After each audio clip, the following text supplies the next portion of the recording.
Hello and welcome back to Hold On I'm Talking Brother. My name is Joe Greenwood and you are listening to our preview of UFC Fight Night Austin, Texas, with a main event of Beneil Darisuh versus Arman Tsarukyan in the lightweight division, and a co-main event of Jailin Turner versus Bobby Green, also in the lightweight division, with a featured fight of Rob Font versus Deiveson Figueiredo in the bantamweight division.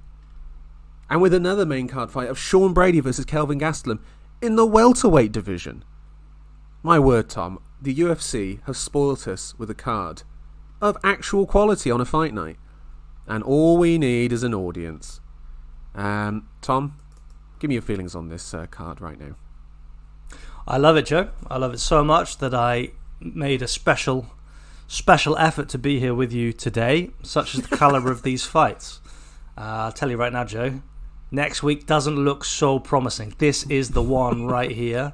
Love these matchups. Something compelling in every fight. You're not up for a Chris Gutierrez main event? Is that what you're telling me? Okay, Song Yadong? I can live with that, Joe. But this is like a full-bodied. You know, this isn't just a kind of final taste. It's not just the dessert. It's the starter, the aperitivo. It's all here. Yeah. Basically, all you're missing is a title fight on this, and this is a pay-per-view card. Like, that's 100%. How good that card is. That's how good that card is. And you know what, listeners? Let's kick it off. Main event. I mean, a contenders fight here at lightweight. Beneil Darisuh versus Arman Tsarukyan. 5 rounds. This is important, this fight. This is important.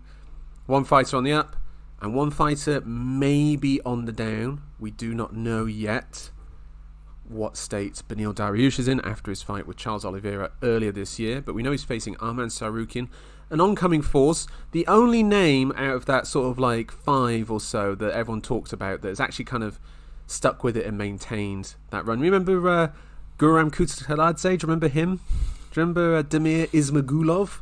Remember that lad? Well, they're no longer here, but Arman Tsarukyan is still here. Charging up the lightweight division. I mean, Gamrot's still there, Joe, too. I know you love Gamrot, but enough about Gamrot. Like, Gamrot sucks. Well, we're going to be talking about him some more in this fight, Joe. There's a story to be told from his matchup with both of these fighters. So, yeah, you're not getting away from Mateusz that easily. All right, fair enough. He follows you everywhere. He really does. Always going for a single leg. It's really annoying. Listen, let's get into this main event. How do you feel like my framework is off there, that this is not a guy on the up and a guy maybe coming on the down? No, I don't agree. No. I'm not having that. You're talking about Darisuh being on the come down off the back of losing to the former champion Charles Oliveira? Yes. What, one loss in, what is it, 8? Yeah, but one hell of a loss. First round knockout loss, where we saw his chin deteriorate in a way that we hadn't seen before. He looked kind of slow a little bit as well. I thought he looked a bit flat-footed at points. Joe, he was winning the round until he got finished. But he got finished. Like, he did, Joe. But let me tell you who else was finished. Darisuh, Drakkar Klose. But Darisuh came back and he won that fight. Now, I'm not saying it was an early stoppage, but Darisuh, he's a little bit wobbly. That's part of this kind of chug-in style. That's how he fights. You can't be wobbly when you're on the mat, when you're on the floor. Yeah, okay. That's what did for him. I don't know. Was it such a bad showing? Let me just take us back to the moment there. Darisuh versus Oliveira. I think one of us might have picked Darisuh to win that fight. I don't think so. Well, the long-awaited library of our picks will be live, coming to an internet site near you someday, Joe. Someday, but we don't have it now. I mean, what I'm saying is that Darisuh was a legitimate contender there. Absolutely. And we were ready for him to fight for the belt. We were fielding questions like, can he beat Islam Makhachev? Yeah. I mean, obviously not now. He can't beat Makhachev. I think at the time, this was the thing. I was against the Oliveira fight. I felt like Darisuh should have been next man up anyway, particularly after Makhachev had faced Volkanovski and beaten Volkanovski. I felt like that was the natural, fair progression from there. And it should have been Darisuh, and I don't think that there's much complaint about that, really. Considering now that we've had the Oliveira Makhachev rematch fall apart. We then had him face Volkanovski on just over 10 days' notice and knock out Volkanovski, and now we're waiting to see when he's going to fight Charles again. We're kind of in this kind of stuttery logjam, and I thought we were going to have with Makhachev. We were going to have a guy who's just facing guys and contenders, because that's what he kind of was hinting at. Didn't want to have a lot of rematches. Wanted to just, who's the next guy up and who am I going to beat? You were one of the proponents for a rematch with Charles Oliveira. I was a bit more on the fence about that and actually preferred Volkanovski coming in that fight in the end. Let me just cut through this confusion. If Dariush goes out there and puts the work on Arman Tsarukyan, shouldn't he be fighting for a belt next? Come on, let's be real. The scale of challenge that he's fighting on Saturday. So you're saying the scale, if he beats Tsarukyan, that's a bigger scale than Charles Oliveira, a man he lost to? Yes, given that Oliveira's already lost to Makhachev. Yeah, but Oliveira beat Dariush, so... No, Oliveira lost to Makhachev, comprehensively beaten within 2 rounds. Yes. Left no questions at all. So that had kind of been settled, you know. Oliveira's got work to do to get back to that point for a matchup with Makhachev. Yeah. But Dariush, his quest, his challenge to Makhachev has not been answered. We don't know where he sits there. But you do know how good Tsarukyan was in his debut against Islam Makhachev. We know that a man who can beat Tsarukyan could have something for the champ right now. So I'm saying, if Dariush goes out there and puts it on him, I think he leapfrogs Charles Oliveira. Let me sell that fight to you right now, Joe. Saturday night. We gonna find out. Max Holloway style. Okay, then. So then, by that rationale, then would you say that Tsarukyan beating Dariush then should set him up for a title shot? No. No, I would not say that. This is peak MMA maths right now. It is. And let me do the maths for you. Dariush is coming off a loss to Oliveira. You know? His stock is a bit diminished by that. You know, I do get that angle that you've been kind of promoting there. It's more a recognition of how good Tsarukyan is. That's what I'm trying to say, Joe. You know how good he is. He's great. He's great. I mean, I love Tsarukyan. I think he's a tremendous fighter.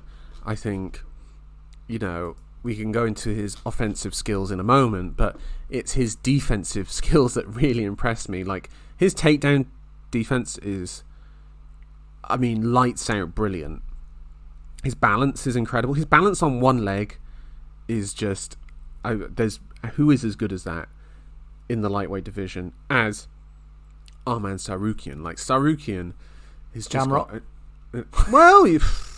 that's debatable, though. We both had Tsarukyan winning that fight, though, didn't we? Like, I know that maybe you want to revise history a little bit there, but I'm not having that, Tom. Like, you know, I think the consensus was fair that Tsarukyan won that fight.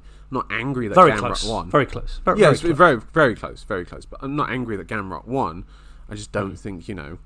I just don't think he did. Like, that's the long and short of it. So...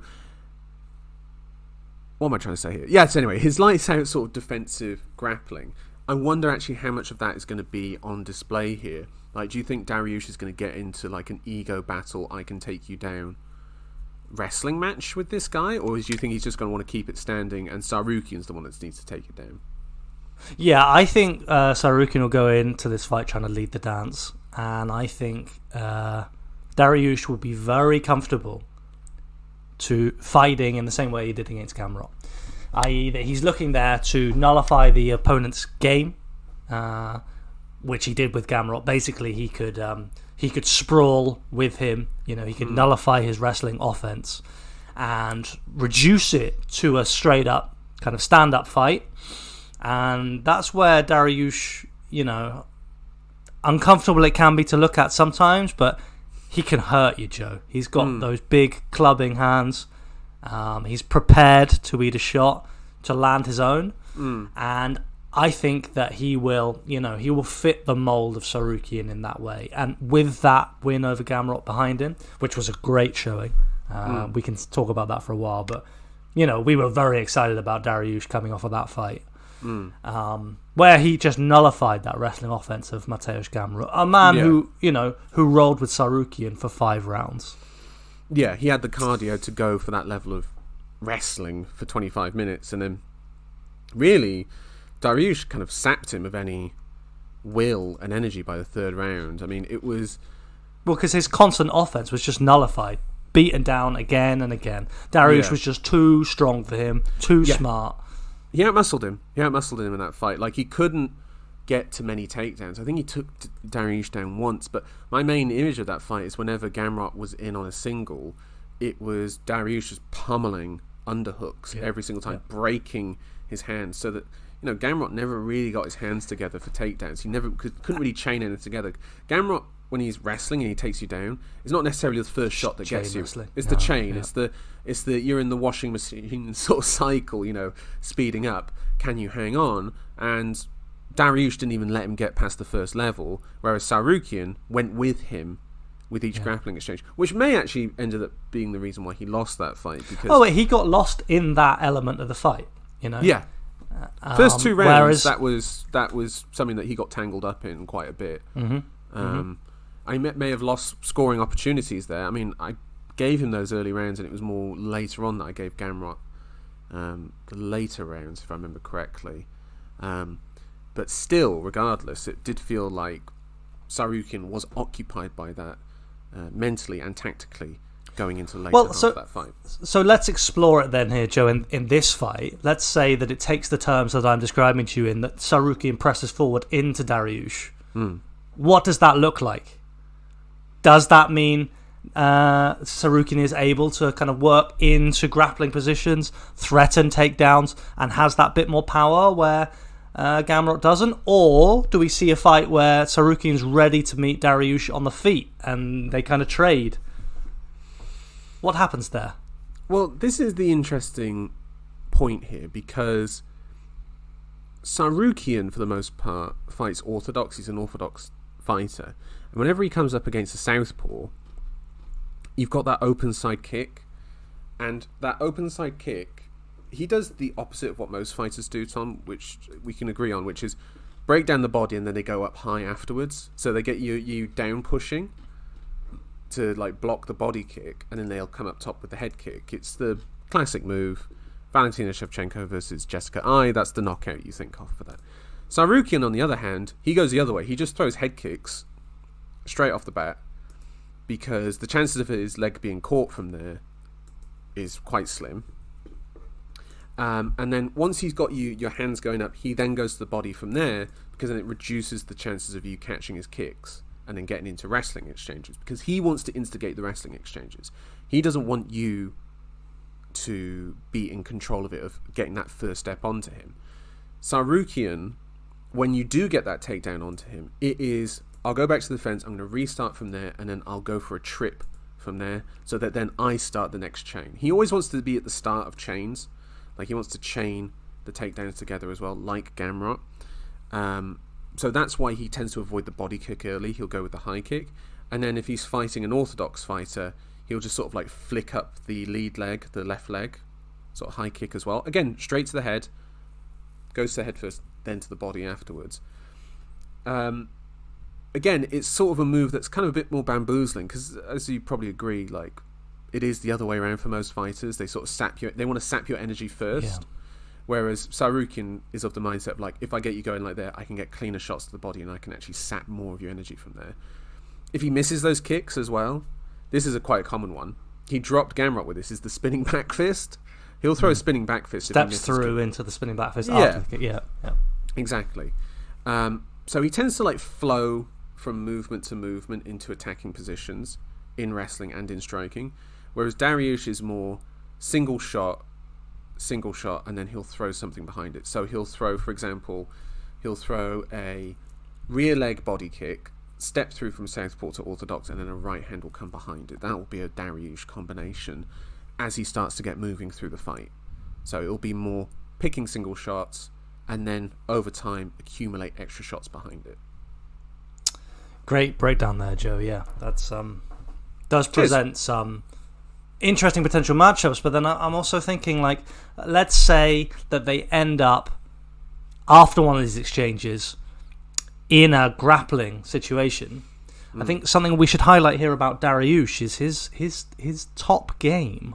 Once he's in that position, he's a heavy wearing pressure with some nice ground and pound. And I think actually when I look across the division, I don't see Tsarukyan, outside of Makhachev of course, having fought someone with that level of control in their top game against him. I think there's a possibility here that Tsarukyan could get caught on the bottom and not be able to find his way out, until departing the round. In that position, perhaps he can take damage.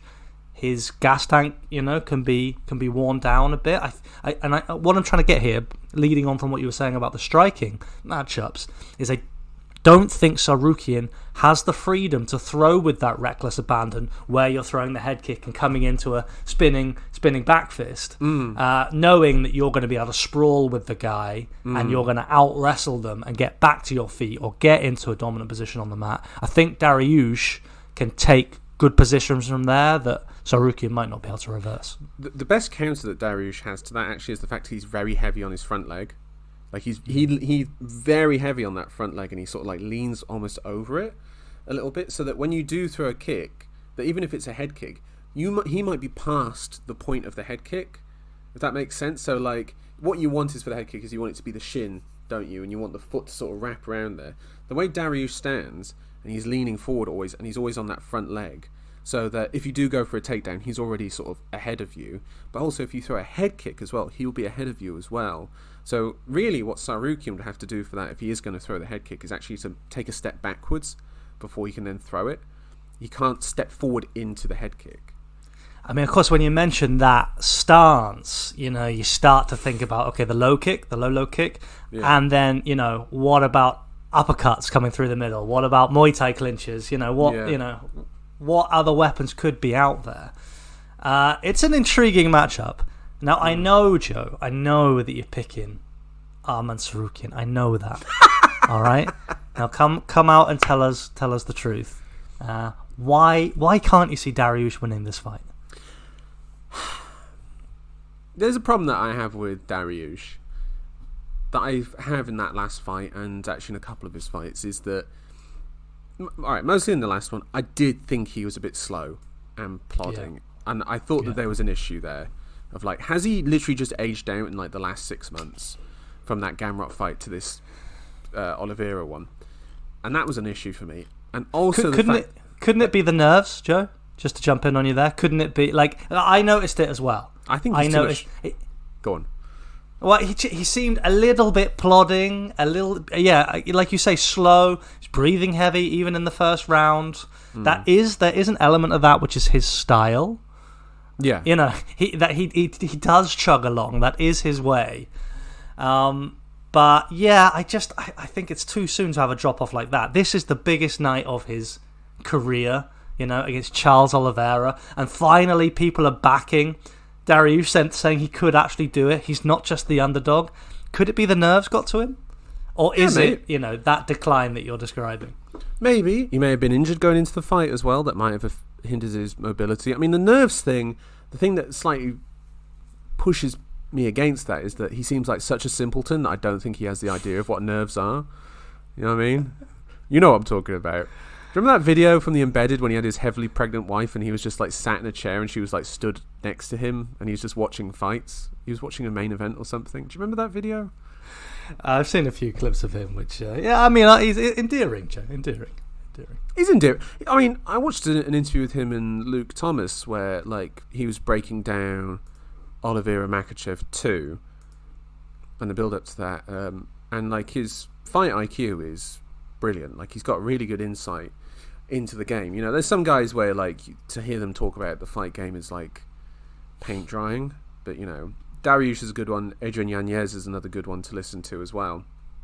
But he has got that insight. I don't know, man. Like the nerves thing, the injury thing, it's always hard to It's very hard to know. Yeah.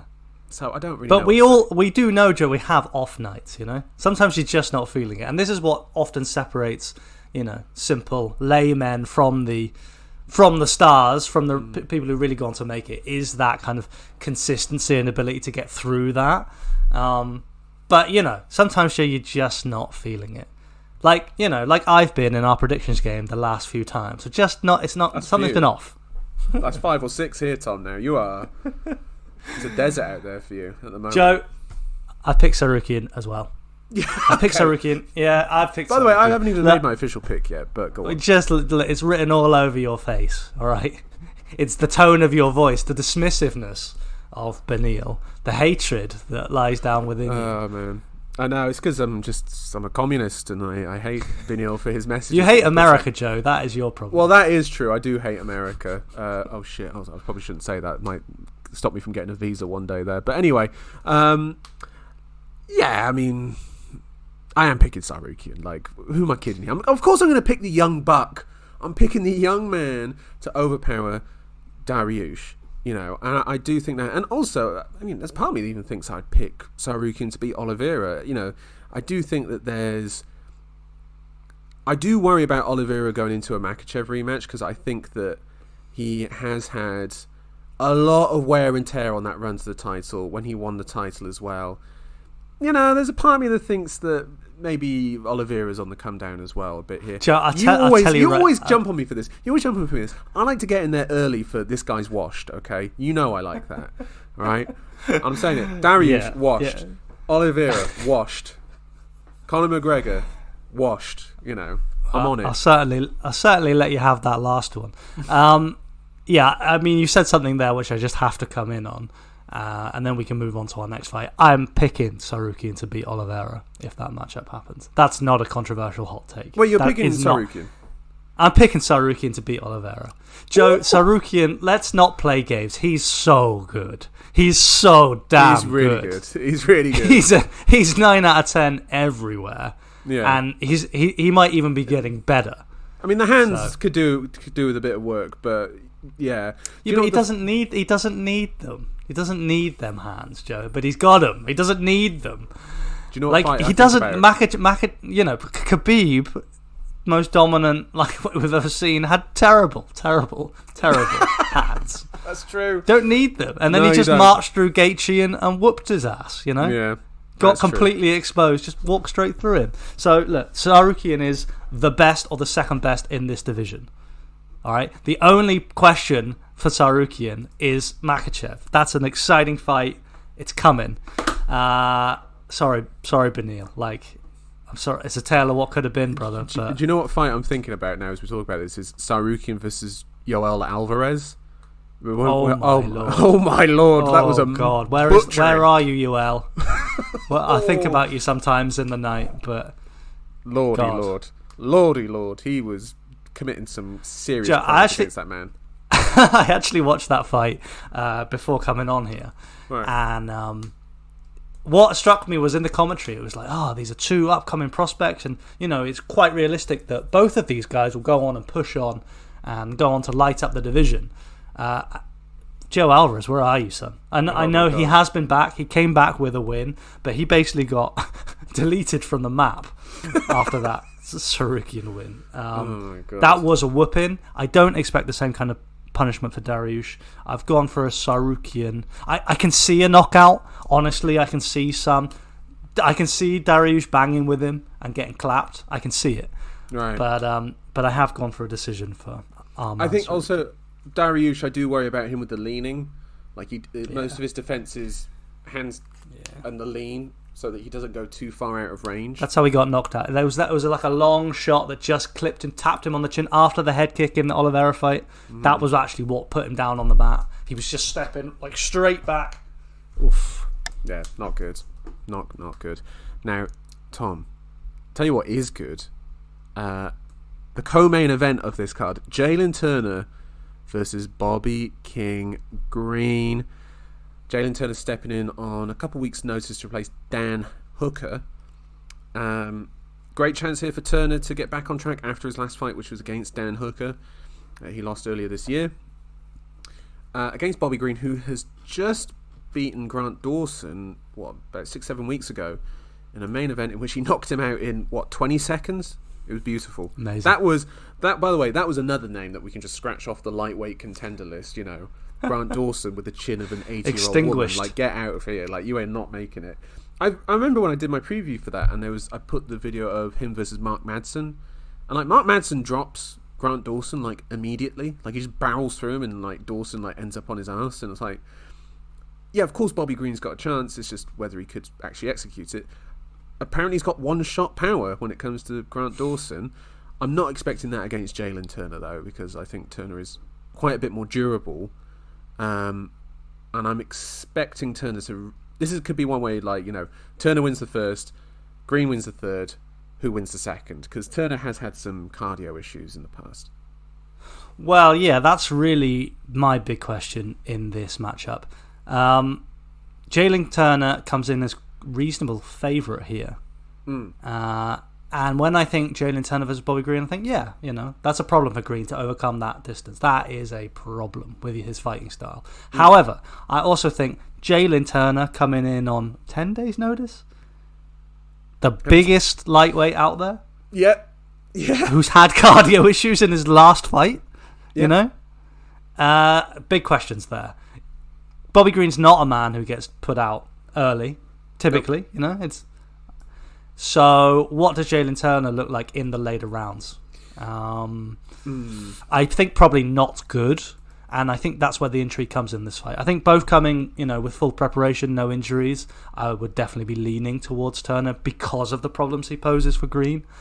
But in this fight, I think it's pretty hard to call. Yeah, I think also people might have to factor this in, is that maybe the first round they might think that Turner's like landing on Green because of how Green's style is, but you never really land super clean on him. And if you start missing and you're extending on shots, it just takes away from your gas tank. You're not getting any reward for it either, you know, other than some like grazing shots, and you may win that round, but you might have expended a bit too much energy compared to what you were planning to do.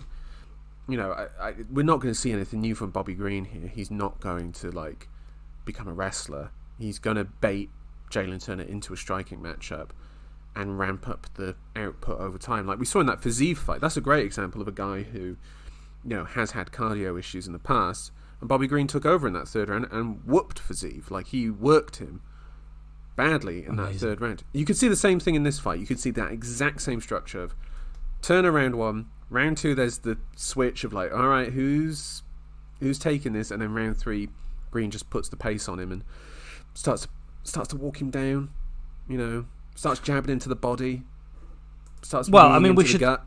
We should talk about Jailin Turner's last fight against Dan Hooker. I think that really has to be discussed. He missed weight. Let's just be clear. Oh, of course, yes. 58. Yeah, missed weight. If I remember correctly, was explosive in that first round. Yep. Very dangerous. And suddenly, Hooker started to just walk through it. Infamously, just took that head kick and ate it for breakfast. No bother. Let's carry on. And then walk through him. And you know, I think that Jailin Turner faded badly, very badly, and I gave Hooker the win. I know there was another round in there that was quite close. Yeah, I think I gave it to Turner on the first watch, and then went to Hooker on the second. I still maintain, by the way, that Turner did beat Gamrot. Like I do not have Gamrot winning that fight. God, he's eternal, isn't he, Gamrot? He's eternal. Can't get rid of him. Can't shake him off. But so I think Turner is of a good standard.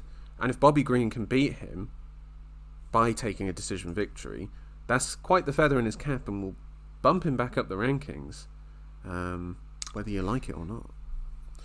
Yeah, I mean, it's an intriguing fight for this exact reason. I think it's too seductive, you know, to go in with Jailin Turner. I think Green, given what we know about Turner's cardio and given the roadmap shown by others, you know, I think he can be there in those moments of the fight where it can be won. Yeah, so like the natural pick, of course, is Jailin Turner. Young, flashy, great range, very measured, beautiful striking. Until it's not, until he falls apart and gets beaten by Dan Hooker, you know, and you've got to say Bobby Green's capable of that. Absolutely. It's just the range. It's the range. I think you were about to say something crazy there. You picked Bobby Green. No, I picked Jailin Turner, but I do think he's got too much for him, because you know we know Green's style, which is the shoulder rolling, the hands coming from low, but it's kind of only one angle of attack that he has, whereas I think Turner's got a lot more to him. And he can control this is my question for you. If he can. This is that's the question I want to get at, Joe. How does Green, with his style, overcome Turner? Like, it's just such a gap to cover for Green to land with these dipping shots, like like coming up from below, with the range disparity, with the dipping head movement. Yeah, trying to slip shots. Yeah, it's such a dangerous game. I think that Turner can pepper him from the outside and hurt him when he tries to come in. Yeah, I agree. I think that is the case. I think if Bobby Green is going to win, it will be having to slip shots and then bring stuff round it. So let's say Turner throws out a jab. If he can throw like a hook, like coming from underneath, and it's sort of his jabbing arm is like blinding the shot, that would be a good way of getting into like a finishing sequence. But it is going to have to be jabs to the body. He is going to have to try and like kick him to the legs, try and slow his mobility, so that he can't set his feet quickly enough to actually land on Green. Like, take away his mobility, and then take away his gas tank, and then try and come over the top of the jabbing hand. I mean, the pace that Green fights at, I think that, and the style that he fights at, if he can survive that first round, and he can keep that activity that he's known for, I think the fight could look so different from the second round onwards. Do you mean like literally him taking over the fight? Or? Yeah, absolutely. In an even Green... more comprehensive way than Dan Hooker was able to do. So maybe not getting the same damage, Joe, but like the kind of damage differential being greater, as in that not taking as much, not in so much danger. I think he could end up styling on a tired Turner, but I think logically you have to look at those weapons of Jailin Turner and pick him, which is what I've done, but with major reservations. I would not put money on this, especially not Jailin Turner going in as the favourite. Yeah, I mean, if we also look at the output as well, Green lands at 6.15 per minute, Turner at 5.82. This again, southpaw versus orthodox, so you are going to have those open side kicks as well. There are tools there for Green, but those same tools are there for Turner, who does have the bigger weaponry, if that makes sense. His kicking range, his kicking power is obviously a lot higher than Green. He invests a lot more from his kicks as well than Green does. Green tends to use that sort of like knee shield type thing to like disguise steps in as well, so I don't know, it would be hard to see how Green actually controls the range, and I could actually see Turner finishing him, to be honest. Like, I could see a knockout there. Okay. Just sticking it out there. Now, Tom, how much do you like this fight here? Rob Font welcomes Deiveson Figueiredo to the bantamweight division. This is gnarly. This is a gnarly fight, isn't it? This is... I mean, is this make or break for both of these guys? Do you think? I think Font has been found out. Yeah, he's not an elite bantamweight. He can't win the belt. No. I don't know. I mean, Deiveson Figueiredo, there's more of a question that remains for me. I can't say. He's an unknown package at bantamweight. Let's say that. Yeah. So when we go make or break, I don't know what this does for Font. Gets him back into title contention. Did you not watch Sandhagen Font? Oh, I did, and I get that. But this is the thing: is that if he beats Figueiredo, he will be put back into title contention of like win these two, and you can get to a title shot. All right, listen here. You match him up with Sandhagen again. If you can overcome him, then he can fight for the belt. No, Sandhagen's not taking that. Honestly, that's ridiculous fights. I mean, look, I'm of that is the narrative of this fight, is that these two are basically trying to fight for bantamweight contention. I don't think either of them are going to get a title shot off of a win here, nor should they. Let me jump in right there. We know this is, of course, Deiveson Figueiredo's long-awaited debut at bantamweight. We should highlight that. Been a big flyweight, that carries power, that's aging, that would have liked to go up sooner, but he was locked in this duel to the death with Brandon Moreno. I know. Some people, call it one of the greatest rivalries. For me, I'm very pleased that it's over. Yeah, same. Same. There was no enticing thing for me there from pretty much the third fight. Like, the third fight was enough for me. I didn't need a fourth. This is another one of those, like, what could have been. Like, Figueiredo won the first fight quite comfortably, but... Yes. Yeah, they gave the draw. Yeah, and here we are. It's crazy what can happen.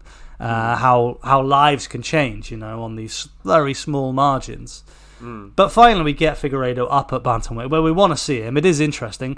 With little fanfare, considering he's a former champion. Absolutely. But he's here...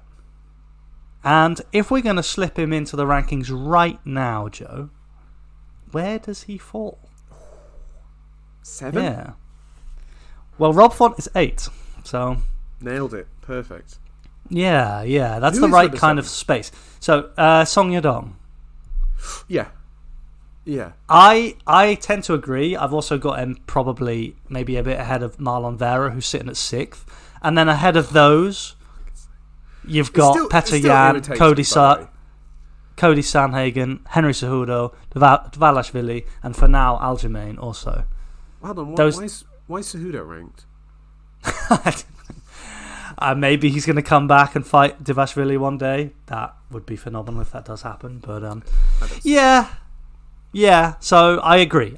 He's out of that. Like, we've talked about it before at bantamweight. There's There's the top of the table. There's the kind of high grid positions, the ones high up in qualifying in Formula One, and then there's the rest of the pack. Yeah. And he's in the chasing pack. He's not in that premier class. No. But the winner of this kind of gets onto the back of those leaders. That's exactly it. Basically, the winner of this fight will probably fight Song Yadong or Chris Gutierrez. I'm assuming, to then get that. To get that leading pack fight, I think Deiveson might be different. I think really? Deiveson, goes. Let's say goes and puts the work on Rob Font, proves himself as a legitimate bantamweight. I think he's accelerated into the top pack. I wouldn't want to see him then fight a Chris Gutierrez or a Song Yadong. I'd say he's ahead of that. I mean, realistically, the fight would be Marlon Vera. Although that could be such a stinker, those two, like low output, single power shots, then just both like circling. Yeah, actually, that's a bad fight. No, I take that back. But talking about the actual mechanics of this fight, what I really loved in Rob Font's fight against Adrian Yanez was the sort of collar ties he got from his jabs. So he would jab, and let's say he missed, he grabbed a collar tie, and then just threw uppercuts from there. I could see him doing that against Figueiredo, and also Figueiredo will be the smaller man for probably the first time in his UFC career against Rob Font. I could see Font maybe trying to muscle him in the sort of clinch exchanges, get him up against the fence, elbow him off the clinch breaks, that type of thing, against Figueiredo, and kind of manipulate him around the cage and make things very uncomfortable for him. I would also expect Figueiredo to throw low calf kicks early, just start chopping away at Font. I also would love to know what Figueiredo's engine is going to look like in this fight. Is he going to be able to fight at a higher output now because he doesn't have this massive weight cut? Like, he had a low output at flyweight because, one, he was just knocking fools out with single shots because he was too big for the division, and also he probably didn't have the engine to go for as long as he wanted. So maybe that will be there as an option for him. But yeah, I think the low calf kick versus the jab will be the early exchanges from there. And then I'll be interested to see who can get the advantage in the clinch exchanges. Ultimately, though, I'm not entirely sure where I lean on this fight. I actually kind of struggle with this one quite a bit. Do you have any sort of inclination? I think you've encapsulated the fight quite well there. It is, as you also alluded to before, with his kind of sporadic explosions, Figueiredo versus the constant pressure of the Font jab, how Figueiredo negates that, how he stands up to that, if he can chop him with those pretty heavy calf kicks that he can throw. There's one other element that I think Figueiredo should be looking to introduce, and that's a wrestling game, Joe. He's got it in the locker. And I think it'd be a big way to tie up Font and deal with that early pressure. In fact, I think it's necessary for Figueiredo to win this fight. Otherwise, I see that Font jab and volume taking over, and Figueiredo kind of his attacks being drawn out by that jab, and Font just countering quite comfortably and getting back out of there. Fantastic. Without Figueiredo, mixing it up, basically introducing that other element to the fight, which he's got the tools to do. That was something I hadn't even actually considered until you mentioned it. But yeah, that wrestling will be just even as a threat to open up the hands as well. Like if he can get Font's guard moving with takedown feints, takedown attacks, that will be there for him as well. I didn't hear a pick in there though, Tom. I didn't hear a pick in there, so give me your pick, please. Well, it also upsets that jab, right? It does. It does, and that's key. But Figueiredo is nothing if he's not a frustrating fighter. Yeah. It's like if you had the controls, you could really. Oh my lord! Right? Oh my lord! You stick his physical ability. If you take that and you applied like the brain of I don't know, Demetrius Johnson, you would have the greatest fighter of all time. Like it wouldn't even be close. Like, some people say that Mighty Mouse is the greatest fighter of all time. So obviously, whatever. But I'm saying if you could give a bit more fight IQ to Figueiredo and not just be like, please just don't wade in with single shots, like just big looping power punches, like set something up occasionally. Yeah, it would be unstoppable. What have you got? There is, I was ready to drop my picture. I know, I'm teasing, I know, but it's like I'm also thinking about the Marlon Vera fight, And I think that might be a little potent, that might be relevant. But, Joe, I've gone for Font by decision, and it's just cumulative pressure, outpointing him, and Figueiredo, not really getting enough off. I'm going to go for Figueiredo. I'm going to go with my gut.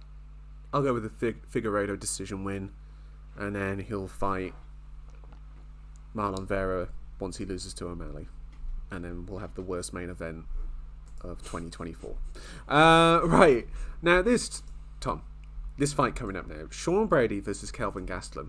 I need to talk to you about this fight because there's something here that could potentially really upset me. If Kelvin Gastelum goes in there and defeats Sean Brady and does it easily, he has wasted his career. He has wasted his career. In a way, you kind of need Sean Brady to just absolutely destroy him and to be like, no, you can't cut it here at welterweight. If Gastelum goes out there and puts on a masterclass and whoops Brady, out-wrestles him, out-muscles him, outstrikes him, whatever, just completely murks him, then that man wasted his career and he gave away great years of his body to a pursuit that was never going to happen, and that he could have been the welterweight champion potentially, like if he goes in there and beats Brady. Yeah, that is the Kelvin Gastelum conundrum summed up in one. It's amazing after all these years, it's still unresolved. Yeah, I think it is resolved, but he's not going to be the champion. No, he's not. So it is resolved, but like you say, if he goes out there and puts on an absolute clinic against Sean Brady, what could have been? But I think that's a little bit unfair because ultimately at middleweight, despite being clearly compromised by the fact that he's got the build of a lightweight with too many pizzas in him, he did fight Robert Whittaker and Israel Adesanya. Like he did, and he had a fantastic fight for the interim belt at middleweight against Israel Adesanya. That is crazy. That is crazy. No, it is. That's Kelvin Gastelum things, That's, It is, but I don't know. It's just always going to have this mark for me. It was just basically a guy who couldn't control his diet, and that was the thing that cost his career. Like, he did well at middleweight. He had some good wins. He's had some decent performances, but to me, I just see a guy who just never really got close to the top. Did he get the title shot off of the Bisping win? Am I right? He beat Jacare. Oh, he beat Jacare. Bisping, Sorry, then Jacare. Yeah, I remember that Jacare fight because I remember the first round Jacare was like putting it on Gastelum, like, oh man, Gastelum really is too small, and then Gastelum turned it round and one's round 2 and 3, to the point where he was like out muscling Jacare. Like, Jesus, this guy is a middleweight.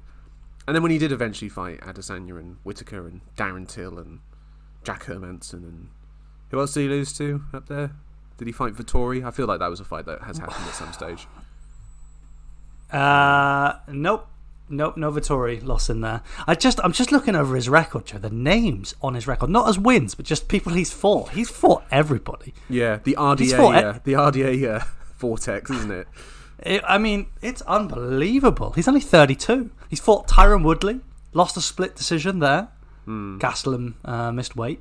Yes, of course. Catch weight. This is back in 2015. Joe. It was a catch weight fight at 180 pounds. Jesus. Like, yeah, it embodies it there. I mean, he's fought Belfort, Johnny Hendricks, Jacare, Bisping, Weidman. It's what a record. Yeah. I mean, you can't say he's had a bad career in light of all of that. Perhaps he's overachieved, if anything, because like his fundamentals, we've always loved those fast hands, right? And we've always loved that kind of that wrestling style. But I don't know we've ever seen it like to its truest potential. I don't know how good he is or how good he could have been. And he's a conundrum. We'll find out. Maybe we'll find out this weekend against Sean Brady, a guy who I feel like you're a bit cold on, Sean Brady. You're not a Brady head. No. Neither am I. Because I've got better things to do. But Sean Brady, I feel like he's got some skills to get him to the top of the division. He just doesn't have the rounding out ability in there. His striking isn't quite there. I think his wrestling is incredibly suffocating and dominant, and I think he can get up the division just from that.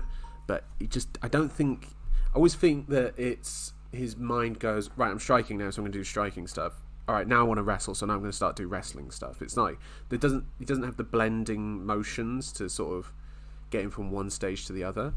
But I am praying for a Kelvin Gastelum win here because I want him to turn it around. I want him to have the career that we all wanted him to have.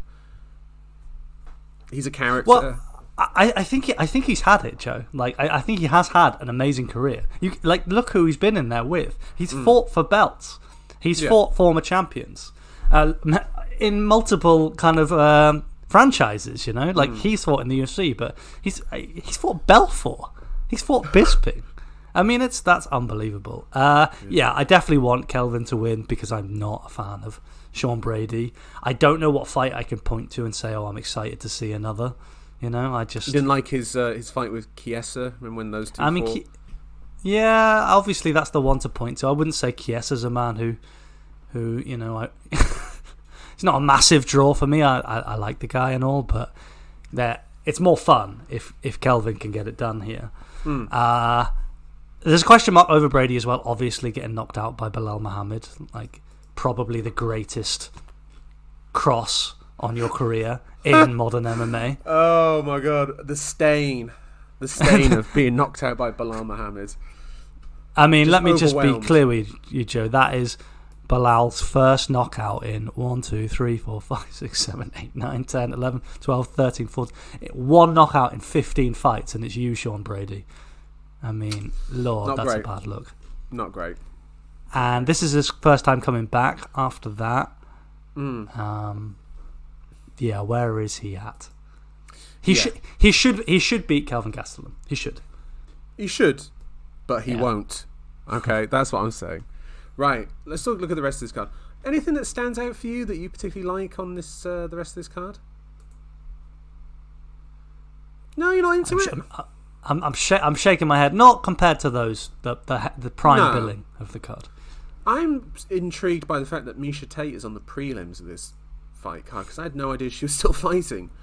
Like, good lord, what a blast from the past that is.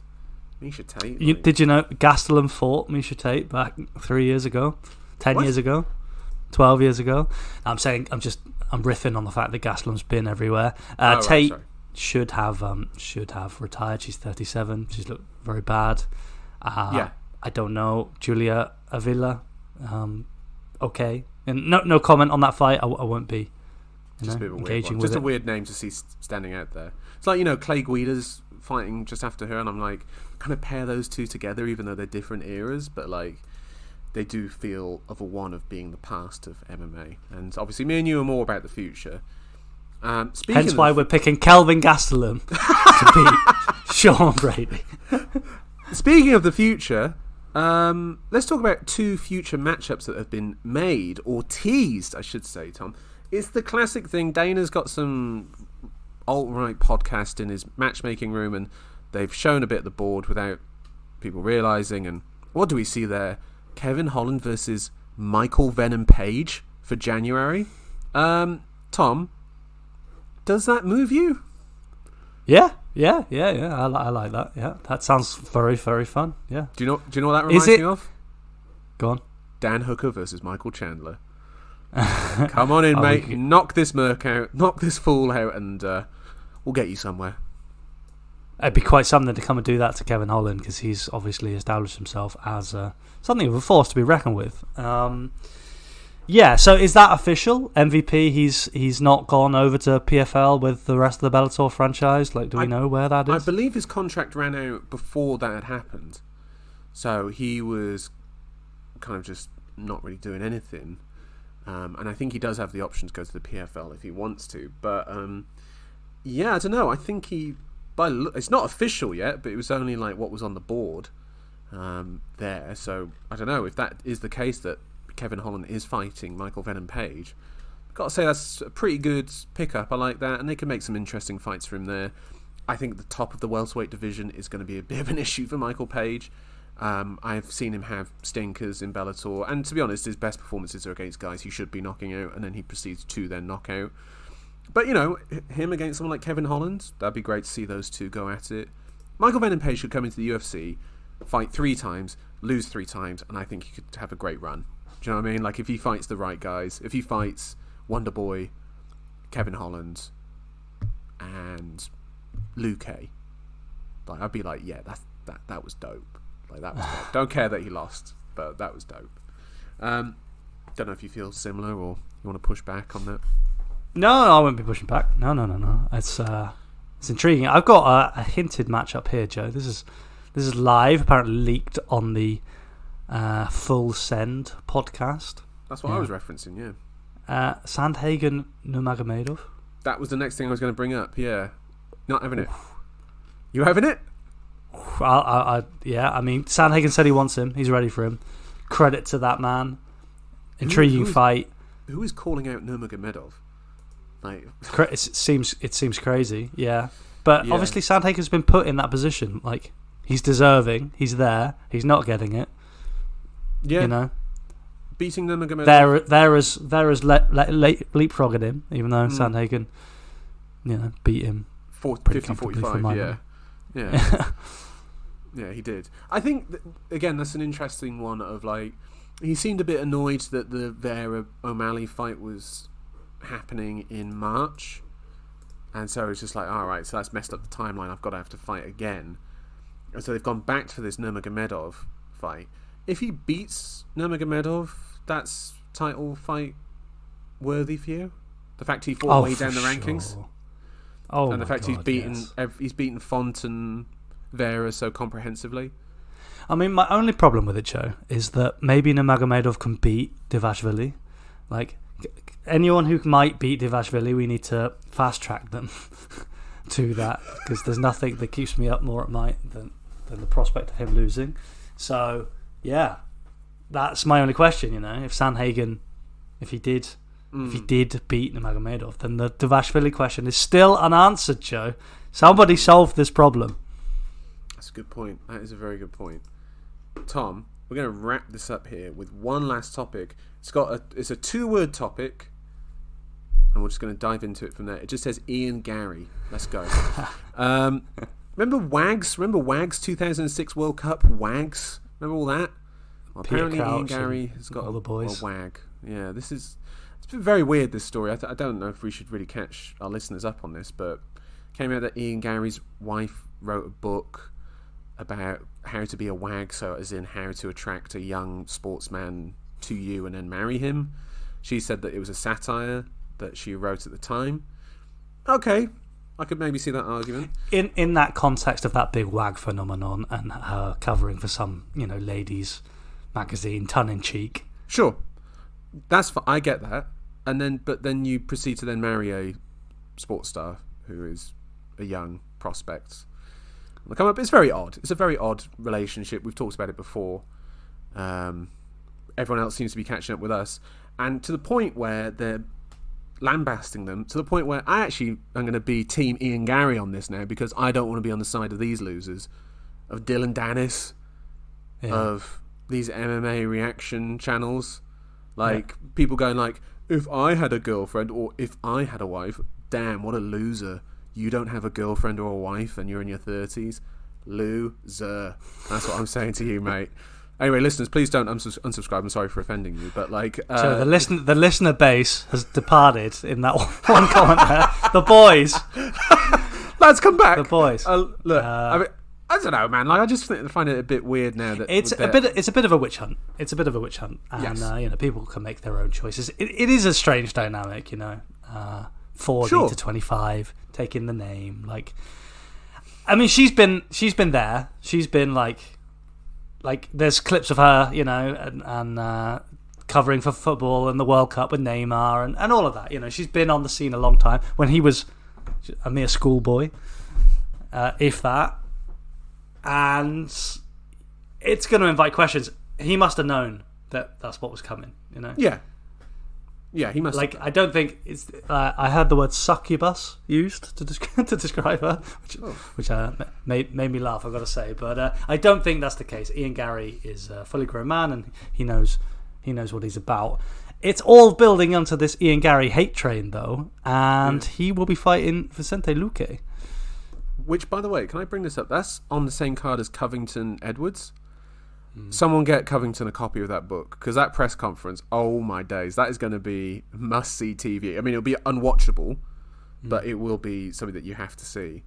I'm sure Colby will be going after him. You've also got the Leon Edwards angle, kicked out of Leon's camp and all of that fallout that Ian brought on himself. So he Yeah, the fact that he records, he brings these people to film everything, and people are like, nah, don't want that. There was the thing that apparently Leon knocked him out in training, which then Leon said was not true. Ian Garry said that he was asked to leave by Leon's coach, not Leon himself. Then there was the Brendan Allen clip. I don't know if you saw this, where there was a clip of Jason Jackson, who just won the welterweight title in Bellator, wrestling Shavkat Rakhmonov at Killcliff. Their teammates there, and the video came out, and it was because it was the people that Ian Garry brings for filming. They filmed that, and there was a bit of a thing of I shouldn't have released that. That should not have gone out there. I mean, it's an amazing bit of footage to see those two going at it. There's two incredibly skilled athletes. But Brendan Allen says there's some video that Ian maybe doesn't want to put out there of him being slept, and I've heard this before, but I think it's coming out. It's pretty obvious that I think Shavkat Rakhmonov messed up Ian Garry in training. This has been a bit of a rumour that's gone around, and there have been some things that Shavkat schooled him badly on the mats, and that's not surprising because Shavkat Rakhmonov's amazing and Ian Garry is not. He's talented, but he's not of that level. I've got to step in here for Ian Garry. I've got to bat his corner. He's looked phenomenal in his last fights. What he's done in the cage, he's been building up. He deserves hype. I don't know if this is the right way to go about it, but he's definitely building a profile. I'll be tuning in to watch that fight against Luque. I feel bad that it's Luque. You might have seen just this last little bit was Luque put out something praising God. Oh yeah, not a good look. Not a good look going into a fight. And Garry said, he'll be standing before you, on December, blah, blah, blah. all blonde and tall and powerful. That's funny. Which I got to say cracked me up, but rubbed a lot of people up the wrong way. Yeah, it's intriguing. Intriguing.